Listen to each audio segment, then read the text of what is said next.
Operation Sindoor పై జై హింద్ అంటూ tweet చేశారు సీఎం రేవంత్. ఆపరేషన్ సింధూర్ విజయవంతం కావడం సంతోషంగా ఉందన్నారు. ఇండియన్ ఎయిర్ ఫోర్స్ పాకిస్తాన్ పీఓకేలోని ఉగ్ర స్థావరాలను ధ్వంసం చేయడం గర్వంగా ఉందన్నారు. దేశ స్థిరత్వానికి ఐకమత్యం కోసం ప్రతి ఒక్కరూ ఏకతాటిపైకి రావాల్సిన సమయం వచ్చిందని ట్వీట్ చేశారు రేవంత్. భారత పౌరుడిగా తాను ఎల్లప్పుడూ ఇండియన్ ఎయిర్ ఫోర్స్ పక్షాన నిలుస్తానని చెప్పారు సీఎం. ఇక సీఎం రివ్యూకు సంబంధించి మరిన్ని అప్డేట్స్ యాదగిరి అందిస్తారు. యాదగిరి, సీఎం రివ్యూపై వివరాలేంటి?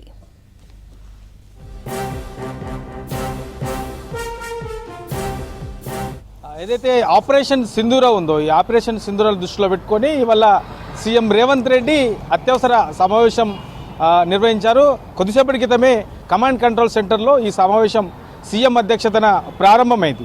అయితే ఈ సమావేశానికి పోలీసు ఉన్నతాధికారులతో పాటు మిలిటరీ అధికారులు, తర్వాత డిజాస్టర్ మేనేజ్మెంట్కి సంబంధించినటువంటి అధికారులతో పాటు ఇతర కీలకమైనటువంటి ఆ శాఖలకు, ఆ రిలేటెడ్గా ఉండే శాఖలకు సంబంధించినటువంటి మరికొంతమంది అధికారులు కూడా ఈ సమావేశంలో పాల్గొన్నారు.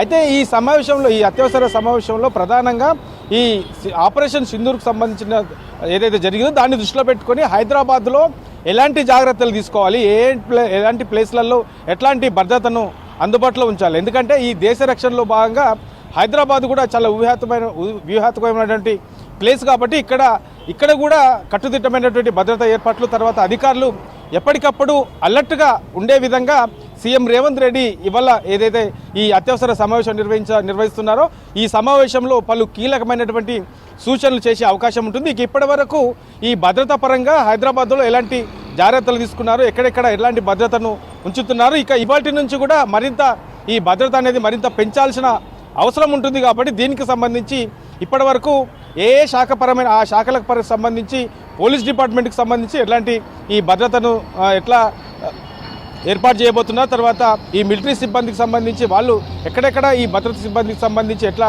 కట్టుదిట్టంగా ఏర్పాటు చేస్తూ ఉన్నారు, ఇక డిజాస్టర్ మేనేజ్మెంట్కి సంబంధించిన దాంట్లో కూడా అధికారులు ఎలాంటి చర్యలు తీసుకోబోతున్నారు, సో ఇంకా ఎట్లాంటి చర్యలు తీసుకోవాలి, ఈ దాని మీదనే ప్రధానంగా ఇవాళ జరుగుతున్నటువంటి ఈ అత్యవసర సమావేశంలో సీఎం రేవంత్ రెడ్డి అధికారులకు పలు కీలకమైనటువంటి సూచనలు చేసే అవకాశం ఉంటుంది.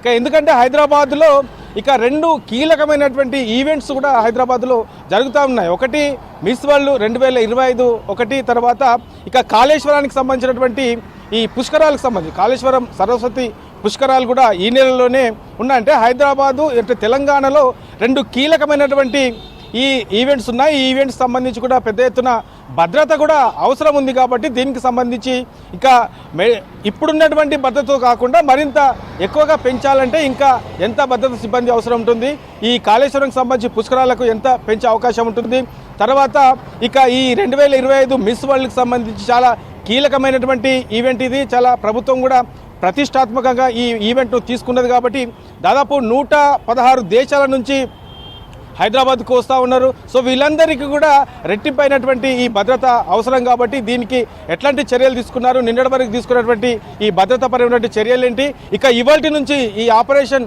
సింధూర్ తర్వాత ఇక రెట్టింపు ఈ భద్రత కూడా అవసరం. కాబట్టి దీనికి ఇప్పటి నుంచి ఎట్లాంటి ప్రణాళికలు రూపొందించుకుంటున్నారు, మరి వచ్చినటువంటి గెస్టులకు ఎట్లాంటి వాళ్ళైతే వాళ్ళు ఉన్నటువంటి హోటల్స్లో కానీ, తర్వాత వాళ్ళు తిరిగే ప్రదేశాలు కానీ, సో అక్కడ ఎలాంటి భద్రతను అందుబాటులో ఉంచబోతున్నారు. ఇక హైదరాబాదు ఏరియాలో చాలా రద్దీగా ఉండే ప్రాంతాలు కూడా కొన్ని ఉంటాయి. తర్వాత ఇక టెంపుల్కి సంబంధించిన ఏరియాలో కూడా కొంత రద్దీ ఉంటుంది, రైల్వే స్టేషన్ ఏరియాలో కూడా రద్దీ ఎక్కువగా ఉంటుంది, బస్ స్టాండ్లలో ఇట్లాంటి ఏరియాలో రద్దీ ఎక్కువగా ఉండే ఏరియాలలో ఎట్లాంటి ఈ భద్రత ఏర్పాటు చేయబోతున్నారు, ఎట్లాంటి నిఘా ఉండే అవకాశం ఉంటుంది. ఇక ఇవాటి నుంచి దీన్ని మరింత రెట్టింపు చేయాలంటే ఎలాంటి జాగ్రత్తలు తీసుకోవాలి, ఇట్లా ఓవరాల్గా ఆయా శాఖల వారీగా ఈ సీఎం రేవంత్ రెడ్డి వాళ్ళని అడిగి ఇప్పటివరకు తీసుకున్నటువంటి జాగ్రత్తలు, ఇక నుంచి తీసుకోబోయే జాగ్రత్తలమైనటువంటి ఈ అంశాల మీదనే పలు కీలకమైనటువంటి సూచనలు చేసే అవకాశం అయితే ఉంటుంది.